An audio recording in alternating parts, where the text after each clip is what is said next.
Bonsoir. Bienvenue à toutes et à tous au Maïf Social Club. Je suis Chloé, je m'occupe de la programmation de ce lieu-là. Je serai tout au long de la soirée avec vous ainsi que l'ensemble de l'équipe du Maïf Social Club. On sera là pour répondre aux questions que vous pourriez avoir sur ce lieu. On vous invite d'ailleurs au cours de la soirée à prendre aussi un temps pour aller découvrir l'exposition Attention Intelligence qui se situe au rez-de-chaussée. 2 mots sur la soirée.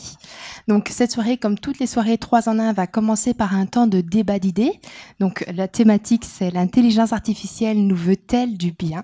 Et je vais laisser Camille Diao, journaliste à Radio Nova, vous présenter nos intervenantes et intervenants ce soir.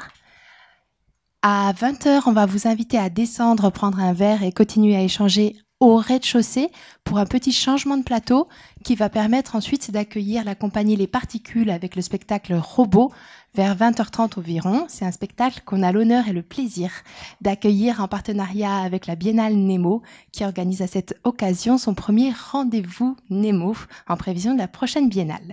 Mais Gilles Alvarez vous en dira un peu plus juste avant le spectacle. Voilà, je vous souhaite une belle soirée et je vous dis à tout à l'heure. Merci beaucoup Chloé.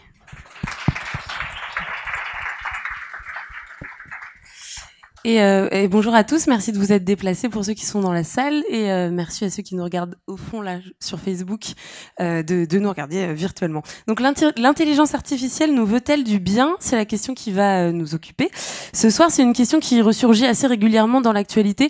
Vous avez peut-être entendu parler de Norman la semaine dernière qui a fait un petit peu le buzz dans les médias. Norman, c'est une intelligence artificielle qui a été développée au MIT à côté de Boston et qui était destinée à décrire des images, sauf que Norman, elle n'a pas été entraînée de manière tout à fait classique, puisque les chercheurs ont décidé de l'entraîner à décrire des images à partir d'un forum qui s'appelle Reddit, que vous connaissez peut-être, qui est régulièrement considéré comme une sorte de poubelle d'internet avec un endroit où prolifèrent des propos et des discours très violents, très haineux. Résultat, eh bien Norman, l'intelligence artificielle, est devenue psychopathe et quand on lui montre une image, eh bien peu importe l'image, elle y voit de la mort et de la violence à peu près partout.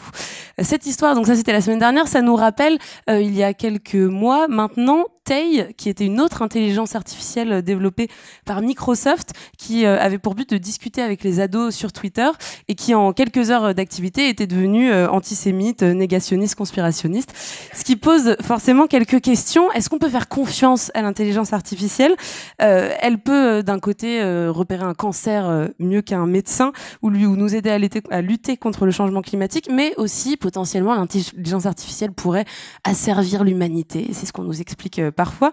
Elle peut nous rendre la vie plus simple, elle peut nous aider à communiquer avec les dauphins, j'ai vu ça tout à l'heure, mais elle peut aussi s'incarner, pourquoi pas, dans de redoutables robots guerriers prêts à partir en guerre. Alors, on a avec nous aujourd'hui 3 personnes qui essayent de faire en sorte qu'on ne passe pas du côté obscur de l'intelligence artificielle. Marjolaine Grondin au milieu, donc une jeune femme entrepreneuse, tout juste sortie de Sciences Po et de Berkeley et qui a cofondé une start-up qui s'appelle Jam, une start-up qui vient en aide aux étudiants via un chatbot conversationnel. Enfin, c'est un peu plus large, je crois, aujourd'hui, on aura l'occasion d'en reparler. Et en gros, l'idée, c'est d'aider les gens, quoi, à trouver au départ un appart, un stage ou une soirée, et puis maintenant d'autres choses encore. À vos côtés, Marjolaine, Rudy Cambier, donc tout à gauche, créateur du Liberté Living Lab. C'est un lieu qui a ouvert à Paris il y a 2 ans maintenant et qui accueille un peu les acteurs de ce qu'on appelle la tech for good, la technologie pour le bien commun. Donc des startups, des entreprises, des designers, des chercheurs qui essayent de développer des technologies pour l'intérêt général. Et puis enfin, 3e intervenant, Alexandre Cadin, 3e entrepreneur. Vous avez fondé Anima.ai. C'est une sorte de laboratoire de réflexion afin d'aborder les grands défis de notre temps via l'intelligence artificielle et la technologie. Et vous êtes aussi rapporteur à la commission AI for Good de l'ONU, donc l'intelligence artificielle pour le bien. Et puis je termine en disant que vous enseignez à l'École normale supérieure. Voilà pour les présentations. Alors, l'exemple que je prenais en ouverture de Norman et de Tay, c'est un exemple parmi d'autres de ces petites actualités qui nous font peur.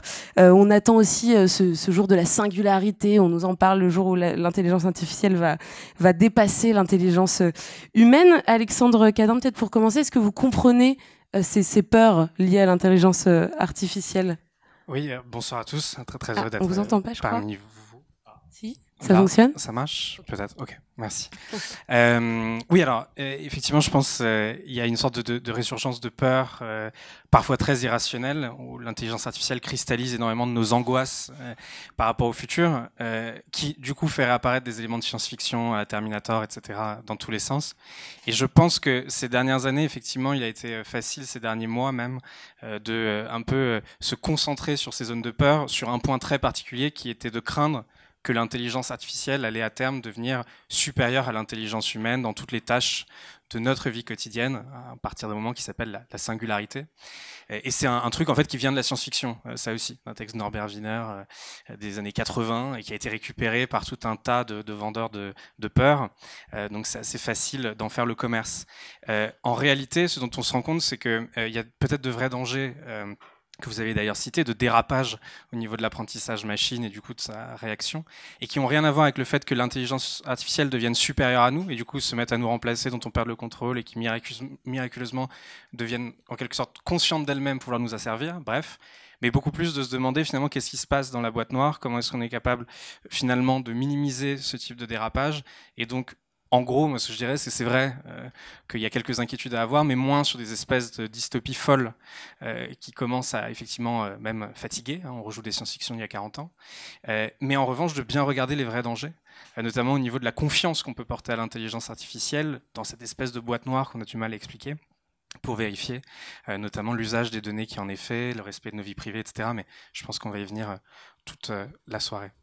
Alors, si on reprend encore cet exemple concret d'une intelligence artificielle comme Norman qui apprend les choses au mauvais endroit, est-ce que vous pouvez nous expliquer un peu plus en détail ce qui pose problème dans ce fonctionnement-là ?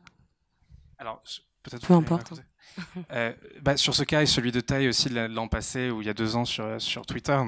Le problème est simplement que l'intelligence artificielle, si vous voulez, va amplifier les données qu'on va lui donner, ce sur quoi elle va apprendre. Et ce qui s'est passé sur Tay très concrètement, c'est que on s'est amusé sur Twitter, des tas de personnes bien malveillantes, à lui dire des tonnes de saloperies, à partir desquelles elle a appris à devenir quelqu'un de pas très malin.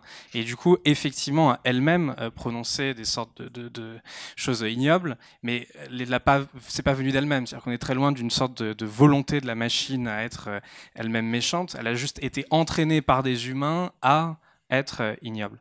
Et je pense que c'est ça qui est vraiment intéressant de considérer, c'est que l'intelligence artificielle, de toute manière, apprend sur des données qui, la plupart du temps, voire tout le temps, sont des données sur nos propres activités humaines.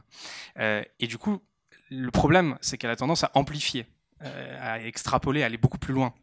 Donc, ça se repère d'autant plus vite, et c'est ce qui s'est passé sur ces cas-là. Marjolaine Grondin. C'est intéressant ce que tu disais sur elle n'a pas conscience d'elle-même, et en fait on a l'impression qu'une intelligence artificielle en projette des choses très humaines sur elle en disant, en ayant l'impression qu'elle a conscience d'elle-même, qu'elle auto-apprend, qu'elle va faire des déductions assez complexes, alors qu'en fait ce qui se passe c'est qu'on lui donne juste un jeu de données et elle va déduire A, B, A correspond à B, B correspond à C. Enfin, c'est pas, on n'est pas encore dans une IA forte. Et aujourd'hui, les décisions, les raisonnements qu'elle va faire, ils sont complètement dérivés de ce qu'on lui a donné. Et c'est une forme d'intelligence, mais quand même assez basique aujourd'hui. Alors, ce qui est marrant, c'est que depuis le début, on dit elle en parlant de l'intelligence artificielle comme s'il s'agissait d'une personne, ou en tout cas, enfin. L'intelligence artificielle, c'est peut-être aussi un petit peu plus compliqué que ça. C'est des formes multiples. Nous, on a peur d'une certaine forme fantasmée tirée de la science-fiction. Mais Rudy Gambier, peut-être que vous avez des exemples plus précis d'intelligence artificielle qui peuvent poser souci, mais qu'on rangerait pas forcément dans ce cadre-là au premier abord. Poser des soucis, pas forcément. C'est vrai qu'on va essayer, nous, au sein du Liberté Living Lab, de développer une approche et une vision plutôt positive de cette technologie. Je rejoins totalement Marjolaine sur il n'existe pas encore d'intelligence artificielle forte aujourd'hui, et c'est surtout beaucoup d'expérimentation, que ce soit au sein des grandes entreprises, au sein de l'écosystème des startups. Maintenant, le point important quand on parle de technologie positive, ce sont aussi ceux qui les développent et ceux qui les utilisent. Et c'est vrai que nous, on développe beaucoup avec un écosystème et de chercheurs et de startups et de grandes entreprises, et aussi d'usagers et aussi d'experts en sciences humaines, en sciences sociales, cette pluridisciplinarité, cette transdisciplinarité, pour éviter d'être sur des outils qui soient biaisés sur le plan aussi sociologique ou sociopsychologique, et d'avoir toujours un double regard qui soit à la fois de data science et de sciences plus techniques, et de sciences humaines et de sciences sociales. Et c'est vrai que moi, je vais pas avoir forcément d'exemples concrets. On les a déjà donnés, de ces exemples qui sont soit des dystopies ou soit des fantasmes un peu anxiogènes de ce que pourrait être l'intelligence artificielle. Nous, on essaie en tout cas d'accompagner et de la travailler plus du point de vue de ce qu'elle peut apporter sur le plan de l'impact et aussi sur le plan de grands enjeux de société, en fait. Est-ce que le cœur du problème, ce serait pas d'une certaine façon la question de la finalité? Est-ce que quand on développe une intelligence artificielle, sous quelque forme qu'elle soit, à des fins purement commerciales ou de profit, on va forcément se retrouver avec une technologie qui est mauvaise socialement ou pour l'homme? Ou est-ce que ou pas forcément? Je pense qu'au-delà de la finalité, c'est vraiment le raisonnement qu'il y a derrière. Il y a un exemple qui est assez parlant, je trouve, c'est les voitures autonomes. Justement, il y a des grandes universités américaines aujourd'hui qui sont en train de travailler les algorithmes qui vont être mis dans les voitures autonomes. Enfin, on libère l'humain de la conduite et surtout on réduit drastiquement le nombre d'accidents. La finalité, elle est bonne. Mais derrière, quand on vous dit, vous allez en tant que société, vous pouvez participer à des expérimentations pour nourrir les futures voitures autonomes. On vous dit voilà, il y a deux cas. Il y a un cas où une voiture par exemple, va foncer dans 3 enfants qui traversent la route. Et puis, si elle dérive, elle va peut-être finalement renverser une personne âgée. Que doit faire la voiture? Est-ce qu'elle doit continuer ou est-ce qu'elle doit faire exprès de dériver pour aller tuer une personne ou alors un enfant et éviter les 3 enfants? C'est nous, en tant qu'humains, qui sommes en train de définir aujourd'hui ce qu'on veut faire à cet algorithme. Mais c'est compliqué parce qu'il y a des choses, par exemple, assez basiques où les gens disent si la voiture peut tuer son passager, alors personne ne va adopter les voitures autonomes. Et donc, c'est-à-dire qu'on va dire à des humains, au niveau microéconomique, là, on est vraiment sur des choses pas basiques, mais très concrètes. Vous êtes dans une voiture, vous êtes seul, en face de vous, il y a 5 personnes. Soit la voiture, elle doit aller se jeter dans le vide, soit elle doit aller tuer les 5 personnes. Donc, si vous faites l'expérimentation, vous dites, bien sûr, hop, on sacrifie 1 contre 5. Mais si c'est vous n'allez pas acheter une voiture dont vous savez que l'algorithme est programmé pour préférer les 5 personnes en face et aller vous jeter dans le ravin. Donc, la question, c'est pas la finalité commerciale d'une voiture autonome qui va réduire statistiquement de 30% par an les accidents. C'est concrètement qu'est-ce qui est bon, et ça pose des vraies questions justement. Si je peux répondre en un mot, j'ai vécu exactement ce cas théorique à l'ONU où la question était posée l'an passé. On disait exactement cette histoire. Alors, la voiture peut vous envoyer dans un platane, tuer un petit garçon de 4-5 ans qui est en train de traverser de manière totalement libre. Et potentiellement, si vous arrivez à dévier ou que la machine permet de le faire, vous tuez effectivement une personne âgée qui transporte un sac non identifié. Et en fait, les personnes, on leur demandait de dire qui vous tuez en fait, quoi. C'est quoi si vous deviez programmer en fait l'algo, ce que vous feriez. Et effectivement, le constructeur automobile, quasi dans un serment d'Hippocrate, n'a pas le droit, par principe, presque, de vous dire que ce sera vous. Donc après, il n'y avait plus que le choix entre finalement l'enfant et la personne âgée. Donc les gens votent et en fait, on vote majoritairement pour la personne âgée. Et pour passer élégamment plutôt sur la personne âgée. Et après, ça c'était le cas 1. Et en fait, il y avait une autre question sous-jacente juste derrière, cas 1 bis. On disait, mais attendez, en fait, le système de vision embarqué dans la machine, donc le système de computer vision qui permet justement à la machine d'identifier que c'est un enfant, d'identifier que c'est une personne âgée, est plus perfectionné que ça encore. Il est capable de vous dire que le petit enfant, en fait, c'est un vagabond qui est absolument perdu et apparemment personne ne le réclame. En revanche, la personne âgée, c'est une directrice en cancérologie du MIT et qui a un tas de connaissances à partager qu'elle n'a pas encore vraiment partagé dans des papiers de recherche récents. Et le sac ? Et le sac, on sait toujours pas, c'est pour l'année prochaine. Bon, et évidemment, après, on vote pas de la même manière. Ce qui fait que la seule conclusion à laquelle on est arrivé sur ce cas-là, c'est que de toute façon, il va falloir arriver à un scoring et à savoir identifier, depuis les yeux et les phares de la voiture, combien vaut une vie. Parce que s'il faut de toute façon rentrer dans l'algorithme qui doit y passer, à un moment donné, une décision doit potentiellement être prise là-dessus. Bon, la question est restée en suspens parce qu'on n'est pas encore au déploiement de ce type de technologie précisément, mais c'est des questions réelles, concrètes, qui se posent dans le design de ces algorithmes. On parle d'intelligence artificielle, mais en fait, on pourrait aussi vous dire, c'est vous dans la voiture. C'est vous dans la voiture, qu'est-ce que vous faites ? Il y a un enfant, il y a une personne âgée, est-ce que vous faites un coup de volant ou est-ce que vous restez et pourquoi on se dit tout de suite on va fantasmer sur l'intelligence artificielle bonne, mauvaise, etc. C'est juste que c'est mis à échelle et c'est intégré dans une machine et un humain il peut au dernier moment changer d'avis. Il y a ce côté c'est spontané, c'est très micro, donc c'est vraiment voilà elle a pris la décision et presque on pardonne l'erreur parce que c'est un humain, parce que sur le moment il était fatigué, il avait le jugement altéré. Quand c'est une machine qu'on a programmée en amont, on la programme pour faire quelque chose et elle va pas en dévier. Et c'est ça qui fait un peu peur, c'est ce côté presque déterministe. C'est une fois qu'on lui a dit tu fais ça, et ben elle va le faire 1000 fois. Alors, on viendra un petit peu plus tard sur ces questions d'ordre éthique, mais déjà parlons un peu de ce concept Tech for Good. Rudy Cambier, donc au Liberté Living Lab, vous accueillez notamment des startups qui essayent de développer des technologies positives. Est-ce que vous pouvez nous donner quelques exemples en fait des applications socialement utiles que pourrait avoir l'intelligence artificielle et qu'on est en train d'inventer aujourd'hui ?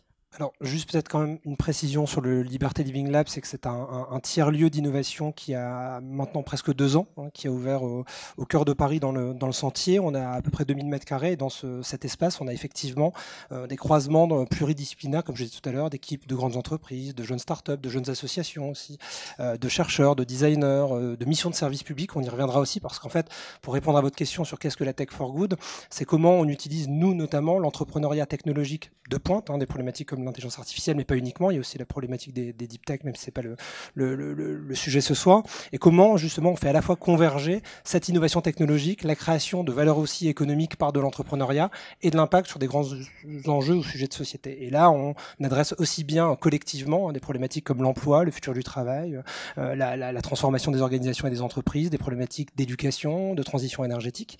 Et donc, on accueille chez nous toute une série de jeunes projets ou d'autres qui peuvent être déjà assez matures et qui subtilement et intelligemment tentent justement de ne pas uniquement utiliser la data et l'intelligence artificielle ou les nouvelles technologies dans une perspective purement économique et ou business, en étant totalement désintéressé de l'impact, mais sur des enjeux très concrets. Et je peux en donner peut-être 2, moi, qui m'ont marqué, notamment dans le champ de l'éducation, qui valident notamment la possibilité à la fois de mettre de la science sociale, des sciences sociales, de la data science, de l'entrepreneuriat, un modèle économique et de l'impact sur des gros enjeux comme l'apprentissage des langues, du français ou la lutte contre l'illettrisme.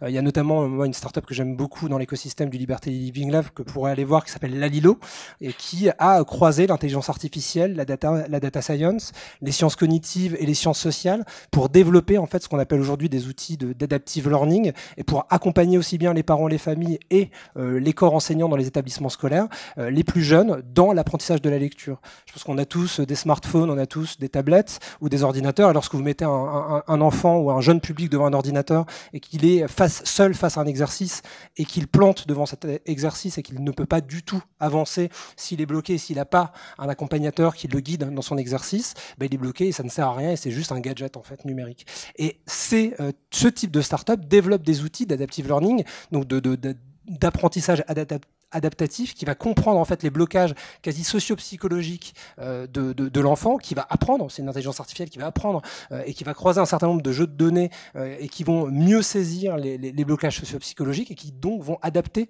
les exercices justement à l'apprentissage et à la lutte contre l'illettrisme quand on apprend le français dès le plus jeune âge. Et là typiquement, il y a un modèle économique associé puisque ce sont derrière des solutions qui peuvent être développées, déployées, vendues soit effectivement à des écoles ou à des rectorats ou éventuellement à des familles. Et là, on est vraiment sur, pour moi, selon moi, une technologie qui remplit ce qu'on appelle, nous, l'entrepreneuriat tech d'intérêt général ou la tech for good, c'est-à-dire vraiment à la fois entrepreneuriat, création de valeur économique et impact sur des besoins forts de société.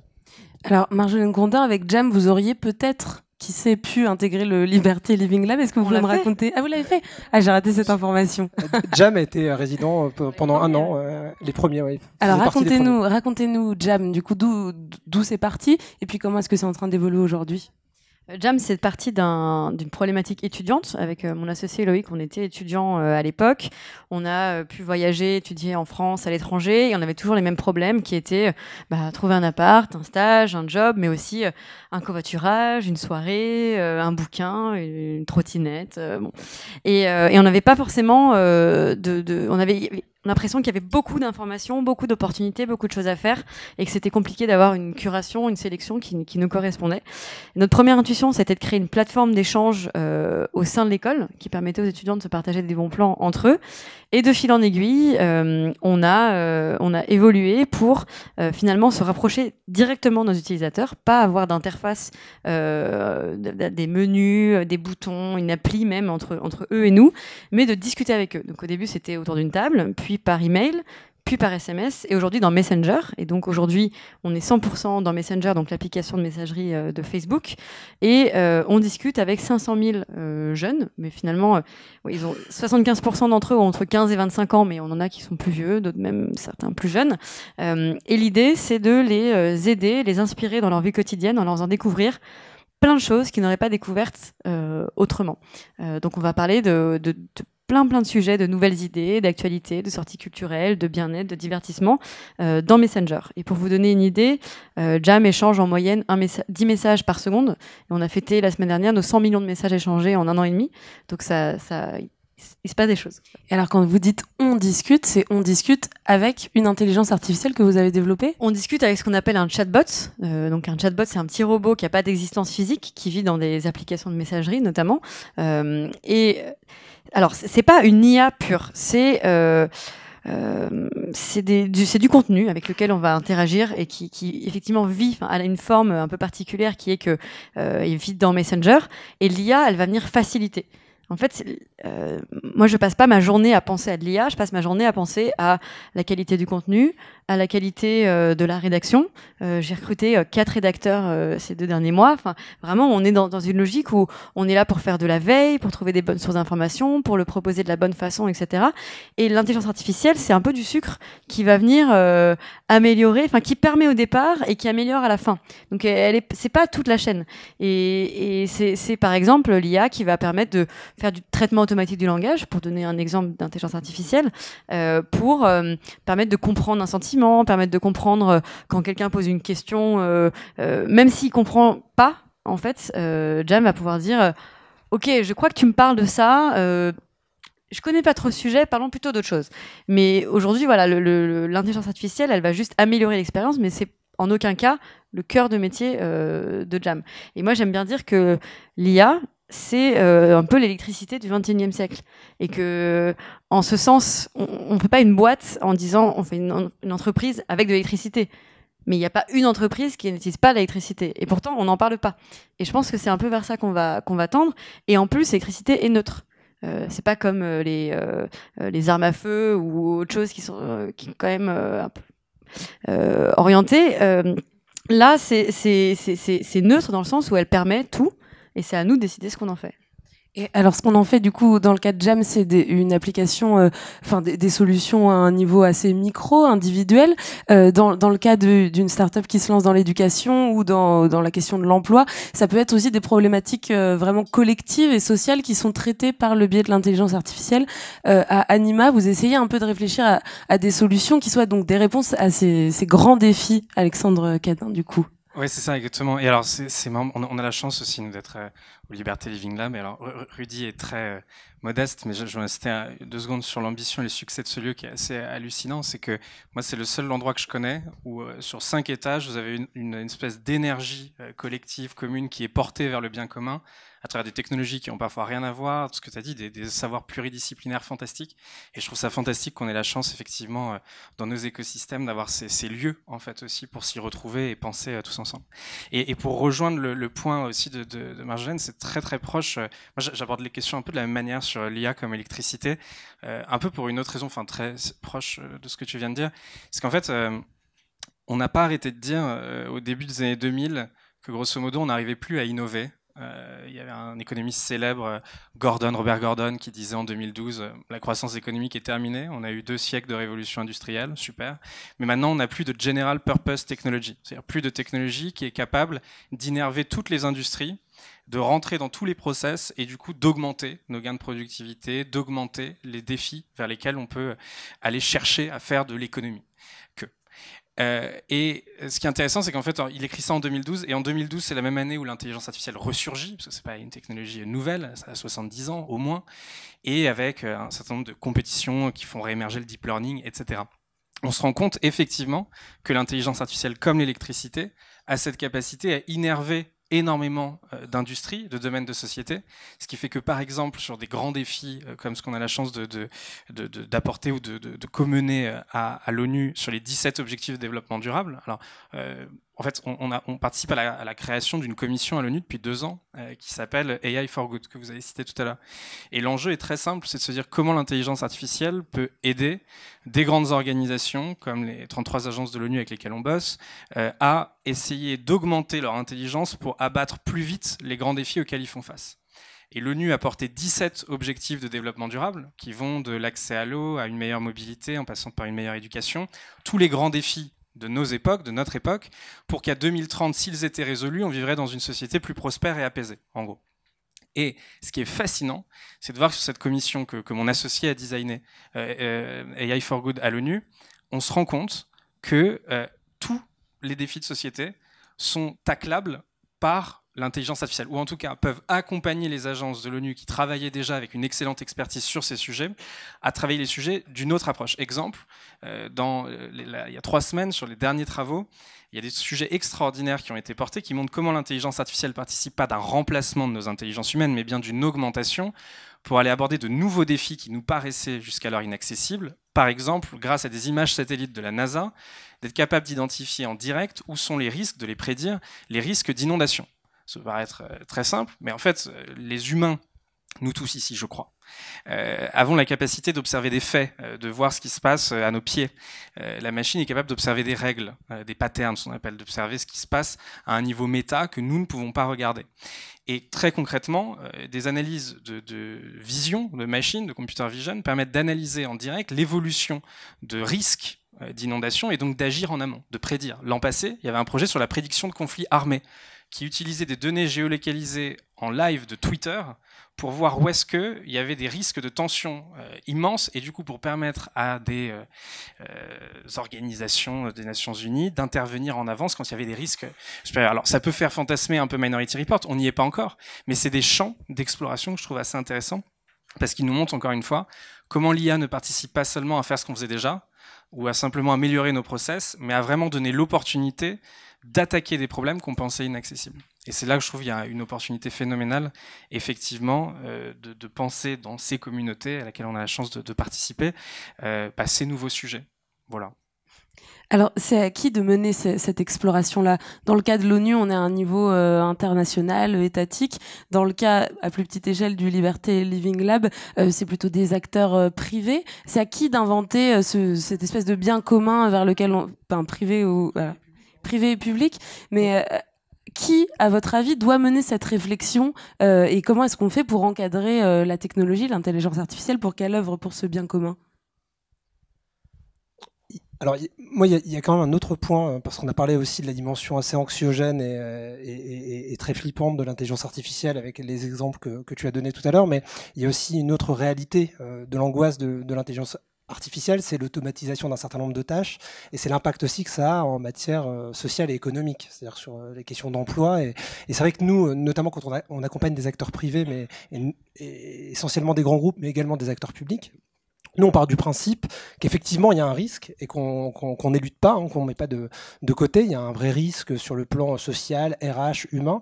Et comment on peut l'aborder différemment et de manière plus positive en se disant aussi que c'est une merveilleuse opportunité pour des organisations et des entreprises de se réadapter, de se réajuster et aussi de former, d'accompagner, de se transformer de l'intérieur et d'aller peut-être conquérir de nouvelles activités ou de nouveaux types de services qu'ils n'avaient pas forcément développés auparavant. Et c'est vrai qu'il y a ce point aussi qu'il est à notre sens au Liberté Living Lab, et je pense que c'est un point qu'on partage tous, qu'il faut intégrer. On a eu la chance aussi à plusieurs reprises avec Alexandre de travailler sur des ateliers de design et de prospective avec un certain nombre de grands comptes. On leur demande à chaque fois vraiment de se projeter sur attention, on n'utilise pas l'automatisation, les data et cette technologie uniquement pour faire des gains de productivité et uniquement pour faire des gains humains, pour réduire les coûts de structure, mais comment on utilise cette technologie pour certes développer ses activités et ses services, mais en même temps profiter de cette cette opportunité de développement. Et je pense que c'est un élément extrêmement clé, et ça l'est d'autant plus que souvent, alors là c'est peut-être, je parle plus pour moi, mais c'est le regard critique que je porte un tout petit peu sur le fantasme start-up et puis tout ce qu'on a hérité depuis plus d'une vingtaine d'années maintenant du modèle californien qui nous fascine. On a tenté trop souvent ici de le répliquer, de le dupliquer, de le copier-coller, sans forcément prendre en compte et tenir compte des spécificités sociales, culturelles, économiques du continent européen aussi, et peut-être d'une approche totalement différente, qui peut être une arme aussi sociale et économique à l'échelle de l'Union européenne face à d'autres marchés. Et je pense qu'on a aussi cette différence à faire valoir, et on tente, nous, collectivement, avec vraiment ces acteurs pluridisciplinaires, de porter aussi cette approche plus positive, en fait. Vous pensez que la France en particulier pourrait avoir un peu son épingle, enfin sa carte à jouer, plutôt, ou son épingle à tirer du jeu, pour dans ce... Enfin, pour inventer ce nouveau modèle alternatif à ce qui se passe en Californie, nous, pays des droits de l'homme, etc. Bien sûr. Marjolaine Grondin. Oui, alors sur plein de sujets, mais si on reste dans le cœur de l'intelligence artificielle, on a effectivement beaucoup de gens qui réfléchissent à l'échelle privée ou publique, mais on a aussi des excellents ingénieurs qui font aussi l'IA. Et par exemple, Facebook a implémenté FAIR, donc vraiment sa commission, enfin son groupe d'ingénieurs qui travaillent sur l'intelligence artificielle, parce qu'on a des excellents ingénieurs en France et qui coûtent aussi moins cher qu'en Californie, et parce que la vie est moins chère. Et du coup, je pense que la France a vraiment une carte à jouer et qu'il ne faut pas lâcher. C'est important.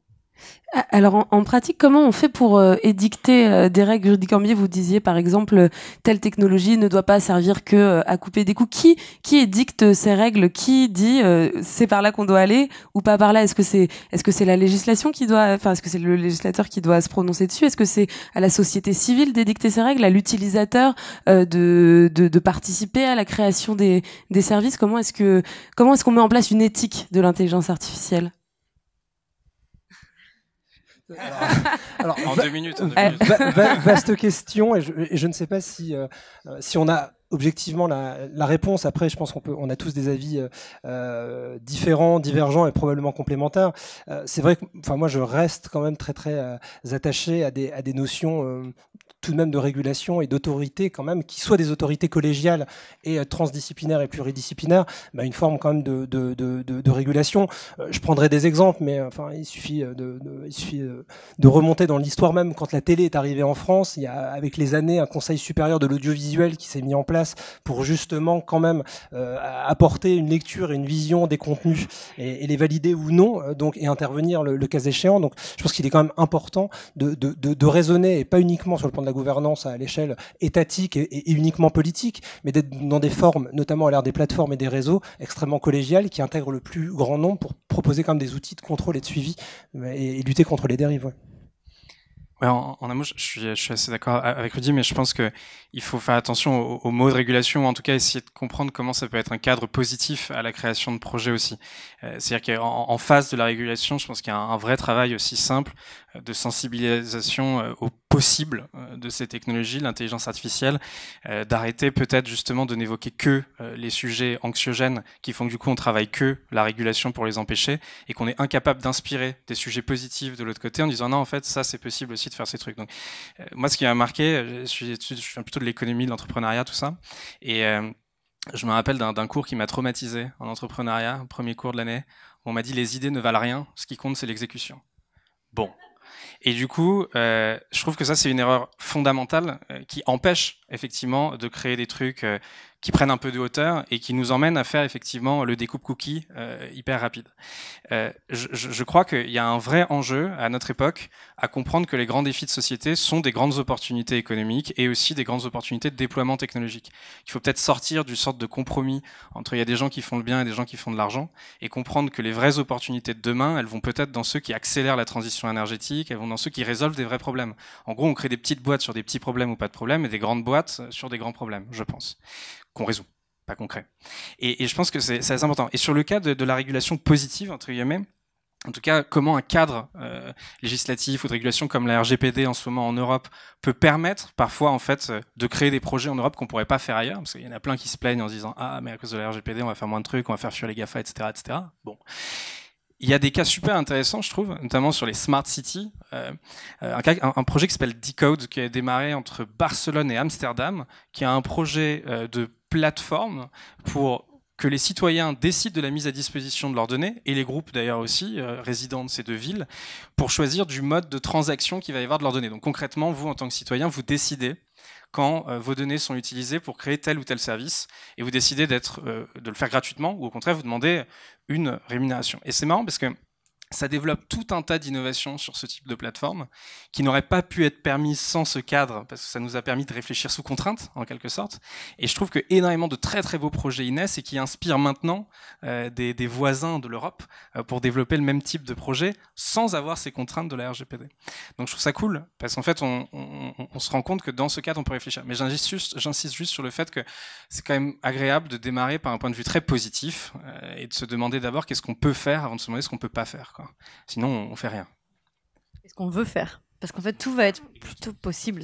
C'est l'intelligence artificielle, la technologie, à mon sens, va pas rester une barrière. Et la question, c'est pas qu'est-ce qui est possible, c'est plutôt qu'est-ce qu'on veut. Et du coup, à partir de là, on fait un espèce de rétro-planning de l'humanité, de ce qu'on veut. Et ce que j'entends aussi dans ce que vous me racontez tous, c'est vraiment l'importance de garder l'humain au cœur de cette réflexion-là. Dans le cas de Jam, ce qui est intéressant, c'est qu'à la base, c'était pas du tout un chatbot, mais des vrais humains qui répondaient. Et aujourd'hui, c'est des vrais humains qui rédigent du contenu, qui font de la veille, qui écrivent des blagues, qui écrivent des réactions, etc. Et comment est-ce qu'on fait pour peut-être intégrer le futur utilisateur au processus de création de la technologie, de l'intelligence artificielle, pour lui demander aussi peut-être quels sont ses besoins et en quoi la technologie peut aider? Est-ce qu'il y a des choses qui se mettent en place dans ce sens-là? Je pense que c'est au cœur. Et moi, j'étais bêta-testeur très tôt de Jam. Hein, et donc, c'est du jargon dans nos métiers, mais j'itérais avec l'intelligence artificielle. Je répondais, je jouais le jeu pour améliorer l'intelligence artificielle avec d'autres. Donc, en fait, ce qui est intéressant dans toutes ces démarches, c'est de mettre aussi ce qu'on appelle le design de service et le design utilisateur et ou l'expérience utilisateur au cœur des démarches. C'est-à-dire que c'est pas juste de l'algorithmie, de la tech qui tourne et de la réponse mécanique, mais il y a à la fois du contenu et il y a aussi du design où il y a des gens experts de ces métiers qui vont se mettre à la place des utilisateurs, qui vont essayer de comprendre, partir des besoins, les dimensionner, les designer et produire un service qui va vraiment répondre aux besoins et à une utilité concrète pour l'utilisateur. Après, je pense qu'il y a quelque chose d'intéressant dans les interfaces, dans les applis, etc. C'est que l'utilisateur décide de s'il veut l'utiliser ou pas. Et qu'en fait, on itère de fait avec nos utilisateurs, et que si les applis, les services sont mal faits, les gens arrêtent de les utiliser. Aujourd'hui, voilà, on voit que il y a Facebook, Snapchat arrive, Snapchat fait des stories, Instagram décide d'en faire, les gens partent sur Instagram. Enfin, il y a vraiment, je pense quand même, ce côté, on est très nombreux et on décide à qui on donne notre premier écran de smartphone, à quelle application on met sur notre premier écran, à qui on donne 1 heure, 2 heures, 3 heures par jour à passer du temps. Quand tiens, j'ai envie de contacter un ami, sur quelle plateforme je vais passer? Celle qui va être la plus simple, la plus agréable et même sympa à utiliser. Et donc il y a quand même, je pense, une espèce de société civile qui se crée de fait parce qu'on décide ou pas d'utiliser un service. Merci à tous les trois. Un mot de la fin peut-être, quelque chose à rajouter pour conclure? C'est un sujet important et je pense que merci d'être là parce que c'est vraiment pour moi un des sujets clés de qu'est-ce qu'on veut faire, parce que tout va être possible et qu'est-ce qu'on veut en faire. Et important d'être dans une approche par l'inclusion et pas du tout l'exclusion. Moi, je suis content de voir aussi que dans le public, il y a aussi tout un panel d'âge. C'est vrai que souvent, l'intelligence artificielle ou le langage startup, c'est une approche uniquement pour les jeunes qui en veulent, qui ont le pouvoir, alors qu'en fait, pas du tout. Je pense qu'on a un virage aussi social, économique et industriel de nos sociétés où en fait, on doit tous être embarqués dans le projet et on doit être aussi en capacité à former, à accompagner ces transformations. En fait. Justement, on va inclure un petit peu le public puisque du coup il est 19h45, donc c'est l'heure des questions. Si certains d'entre vous... Alors madame au fond, on va vous faire passer un micro.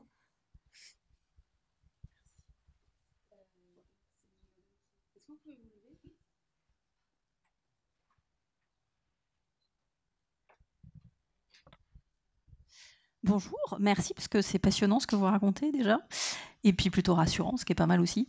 Moi, ce sur quoi je m'interroge, c'est que je me dis qu'avec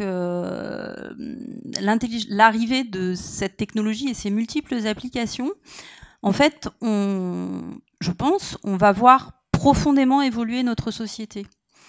Dans ce que vous disiez, par exemple, sur potentiellement les bouleversements dans le monde du travail, c'est-à-dire, il y a des robots, des machines qui sont capables de se substituer à des emplois humains. Donc, quels emplois pour demain? Est-ce qu'on travaille demain? Enfin, je me projette très très loin, mais donc ça, pour moi, c'est quand même au-delà de l'aspect éthique qui est très important. Je pense que ce qui s'annonce, c'est quand même un changement de société, mais très très très profond. Et donc, comment, d'abord, est-ce qu'il y a des gens qui réfléchissent là-dessus? Comment? Et puis, de façon très très pratique, en fait, je vous écoutais et je me disais que moi, j'adorerais que vous veniez parler de ça à l'école, aux enfants. Non, mais c'est con, mais nos enfants, ils sont en permanence en contact avec ça, finalement, à travers les apps, et ils peuvent en avoir. Moi, j'ai parlé à mon fils d'une conférence à laquelle j'ai été, et alors lui, il a tout à fait la vision Terminator. Donc je lui dis, mais non, c'est pas ça, c'est pas si intelligent, ça a pas de conscience, etc. Mais je trouve que ce serait vraiment intéressant de commencer à sensibiliser et à faire comprendre à nos enfants petits qu'est-ce que c'est, à quoi ça peut servir, et puis qu'ils apportent leur pierre à l'édifice, parce que je pense qu'en plus, ils peuvent apporter pas mal de choses. Donc je suis désolée, ça fait 2 questions en une, mais... Pour la deuxième question, je pense qu'on a tous envie de dire oui, que clairement c'est important et qu'il faut aller en parler à tous les enfants qui sont... et je suis à moitié surprise effectivement du scénario Terminator qu'ils ont en tête, parce que voilà, ils sont en contact et ils ont une relation un peu ambivalente avec la technologie, parce que il y a aussi leurs parents qui passent parfois trop de temps sur les smartphones, en même temps eux aussi passent du temps dessus. Enfin voilà, c'est ouais, je pense que déjà. Ouais, je pense que les 2 questions sont assez liées en fait, parce que moi je joue avec mes nièces de 3 à 7 ans à leur faire imaginer leur boulot de demain, ce qui est pas facile, mais ça les surexcite. Se dire qu'elles vont pas faire comme papa et maman, elles adorent en fait, quoi. Et c'est assez marrant, sans l'aborder d'une manière trop naïve. C'est vrai du coup que la question du futur du travail est angulaire, quoi, dans tout ce qu'on discute, parce que grosso modo la machine est plus efficiente que nous dans toutes les tâches de répétition, de mémoire, de précision, et qu'à l'intersection de ces tâches-là, il y a plein de métiers. Pas seulement ceux forcément auxquels on pense. Ouais. Exactement, pas ceux forcément auxquels on pense. D'ailleurs, il y a un papier d'Harari assez pas mal dans Nature. Il y a un truc Future of Work dans Nature en novembre. Et il disait, c'est très drôle parce qu'en fait, c'est les chirurgiens qui se feront automatiser avant les infirmiers dans les hôpitaux, parce que la capacité à aller faire un geste hyper précis, hyper régulé, à apprendre de son expérience, etc., la machine le fera potentiellement mieux. On n'y est pas encore dans plein de domaines, mais potentiellement. En revanche, l'empathie, la capacité de la machine à aller susciter une forme d'intuition pour aller chercher le bon patient au bon moment, annoncer les choses, etc., impossible à la machine aujourd'hui, déjà de casser un œuf contre un bol, mais alors vous imaginez bien d'être capable d'être dans cet échange-là. Et alors après, moi, je participe pas du fantasme que je pense un peu... ou naïf, ou parfois qui relève d'un petit mépris de classe, je trouve, qui consiste à dire « c'est génial, grâce à la machine, on va tous devenir des créateurs ».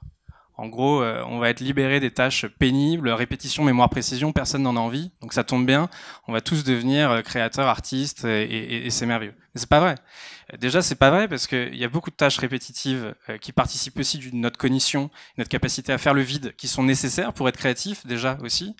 Et parce que même dans des champs créatifs, moi je travaille dans des sujets liés au design génératif, on se rend compte qu'il y a plein de logiciels qui ne remplacent pas évidemment de créateurs, et ces logiciels ne sont pas créatifs, mais permettent d'augmenter encore la capacité du créateur et de travailler d'une nouvelle manière. Donc ça innerve tous les domaines, toutes les industries comme on l'a dit, mais aussi tous les métiers. Et du coup, moi, la question que je me pose, c'est effectivement, est-ce qu'on devra travailler, qui est peut-être la vraie question, quoi, qui est de se dire, dans une société où on sera une majorité de personnes qui ne travaillent pas, parce que potentiellement la machine peut mieux le faire et nous libérer de certains métiers qu'on ne voudrait plus faire, qu'est-ce qu'on fait? Et c'est cette société-là qu'il faut essayer de dessiner. Et ça, c'est pas facile. Mais je pense que si on se fait pas mal à la pensée au long cours, comme tu disais tout à l'heure, le rétro-planning de l'humanité, un des premiers points, c'est celui-là. C'est que sinon, on va essayer de construire une espèce d'échelle jusqu'à cet objectif, c'est impossible. Donc, en partant d'un dessin très lointain, je pense qu'on peut essayer de revenir vers des premiers cas, même si je ne nie pas du tout qu'on va vivre une période de transformation très brutale et de transition assez grave si on ne s'y prend pas assez tôt. Voilà. Et je pense que c'est important de penser le travail, effectivement, enfin, penser de l'arrivée plutôt que du départ et se dire, le travail, il ne faut pas que ce soit juste une occupation. En fait, on ne faut pas se dire, mais qu'est-ce que je vais faire de mes journées si je ne vais pas au travail? Parce que ça veut dire, on fait quoi? On comble le vide alors que, enfin, on a, je sais pas, une centaine d'années à passer sur Terre et bientôt plus. L'idée, c'est pas juste de les occuper pour être productif, pour faire partie de la société. Il y a d'autres moyens de collaborer, il y a d'autres moyens de passer sa journée, et plutôt de reprendre de l'autre côté et de dire, ok, qu'est-ce qu'on a envie de faire au mieux pour dans ces quelques dizaines d'années qu'on a à passer sur Terre, qu'est-ce que c'est qu'une journée réussie, qu'est-ce que c'est qu'une vie réussie, et pas se dire mais comment je vais m'occuper, parce que sinon c'est hyper triste. Et en fait voilà, si on n'a plus besoin d'être productif, de produire, et qu'on arrive à se nourrir, à collaborer, etc. autrement, bah voilà, qu'est-ce qu'on va en faire? Mais je pense que c'est souvent on essaie plutôt de maintenir en fait les métiers en disant bah non, il faut pas que les robots prennent ce boulot-là. Oui, je te rejoins sur le côté, il va y avoir une transformation, il va y avoir une transition un peu difficile, mais énorme. Ah oui, c'est... Oui, et en même temps, pas seulement... Ouais. Oui, mais l'homme préhistorique, par exemple, il travaillait 2 heures par jour.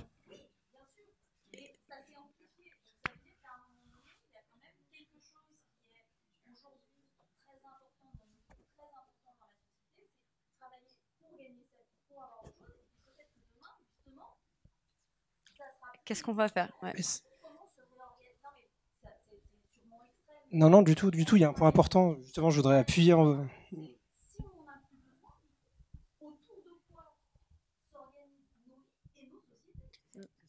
Alors, je répète juste la question pour les gens qui nous suivent sur Facebook, on t'a entendu parce qu'il n'y avait pas de micro.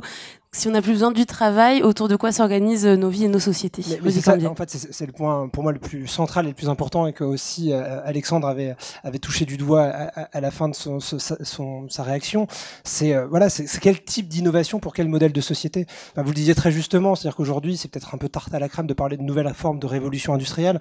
On parle beaucoup d'intelligence artificielle, mais au-delà de l'intelligence artificielle, il y a des progrès démentiels qui sont faits aujourd'hui dans ce qu'on appelle les deep tech, dans la robotique, et ça pose la question du travail, mais ça pose au-delà la question du modèle de société. Et moi, ce qui me dérange beaucoup aujourd'hui, et là depuis quelques années, dans cette espèce de fantasme, quand j'évoquais notamment peut-être moi mes distances par rapport à ce modèle un peu californien et nos particularités, nos spécificités, c'est de se poser la question de refaire société à un moment charnière et extrêmement important. Et on ne peut pas uniquement aborder l'intelligence artificielle et toutes ces grandes mutations numériques uniquement sous l'aune d'investissements, de start-up, de fonds, de grandes décisions politiques. C'est aussi, alors je déteste la question des états généraux de quelque chose, mais c'est quand même le moment pour aussi remettre un peu d'humain, un peu d'éducation, un peu de formation, vraiment de dessiner un projet de société commun et collectif, en profitant de ces nouvelles technologies pour embarquer et inclure tout le monde. Et ce que vous disiez est très juste. Après, ça risque d'avoir effectivement, inévitablement, des impacts sur le travail, le temps, l'organisation en société, la manière aussi de peut-être de gagner sa vie.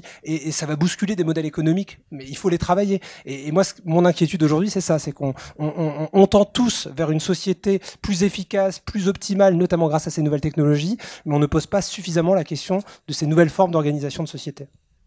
Alors, on avait une deuxième question de monsieur. Oui, bonjour, merci pour cette présentation. J'ai eu un peu peur que ça vire économique et start-up, et je suis très content de cette intervention que vous avez faite à l'instant. Moi, je vais revenir sur une présentation qui est en cours en ce moment à Montréal. C'est le projet Intelligence artificielle responsable. On n'a pas encore employé le mot, mais je pense qu'il est important. Et revenir sur le mot éthique qui a été évoqué, parce que je crois que l'éthique est importante. Ça a déjà été développé dans un domaine de recherche, c'est dans les bioéthiques. Il y a eu des chartes au niveau des bioéthiques. J'aimerais connaître votre position par rapport à ce principe d'éthique, parce que on est dans cette problématique. J'ai bien compris que le mot régulation vous faisait un peu flipper. Enfin, pour certains d'entre vous, j'ai ressenti ça. C'est peut-être une erreur de ma part. Que pensez-vous de ce principe d'éthique et de charte ou de possibilité de pouvoir regarder ce qui se produit en termes de technologie, NBIC, comme on dit, c'est-à-dire l'ensemble des technologies, pas que l'intelligence artificielle. D'ailleurs, l'intelligence artificielle reste peut-être une définition un peu impropre. On a évoqué le deep learning, et peut-être dire que l'inventeur du deep learning bosse maintenant pour Facebook. C'est important de voir un petit peu le process.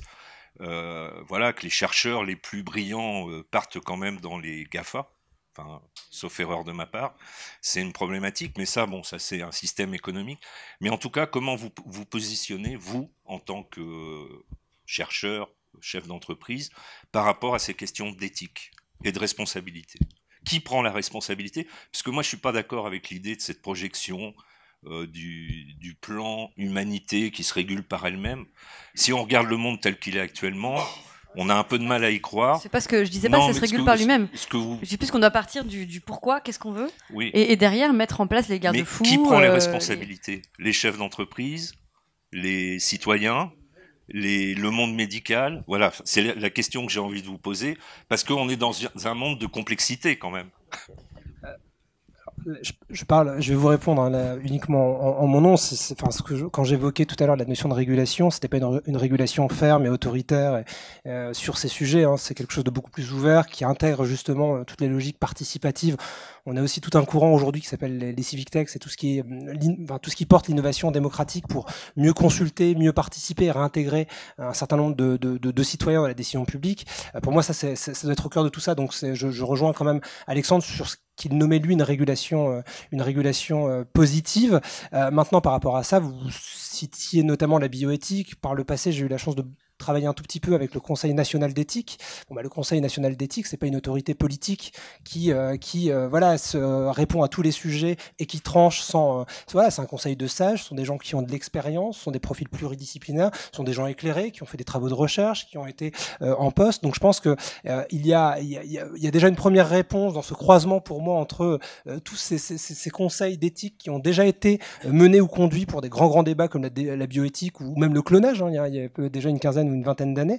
Ça, c'est une première réponse. Et puis la deuxième, il y a la question du droit quand même. On reste quand même dans des états de droit, donc on sait utiliser les états de droit quand on en a besoin dans des situations et des contextes tendus et compliqués. Il faut aussi se dire que le droit, lui, entre guillemets, n'est pas mort et des principes éthiques et ou justement responsables ou dans la déontologie peuvent être communément travaillés, décidés encore plus aujourd'hui à l'ère des plateformes numériques et peuvent être elles aussi être inscrites dans le droit et imposer un certain nombre de critères éthiques à des entreprises, à des startups, à des chercheurs sur un certain nombre de sujets pour ne pas franchir un certain nombre de lignes, et notamment celle de l'intérêt général et du bien commun. Ça vous convient?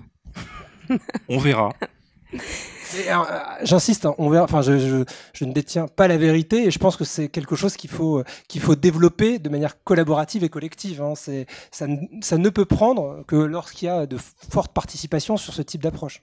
Alors, mademoiselle, ce sera la toute dernière question et rapidement parce qu'il nous reste 1 minute.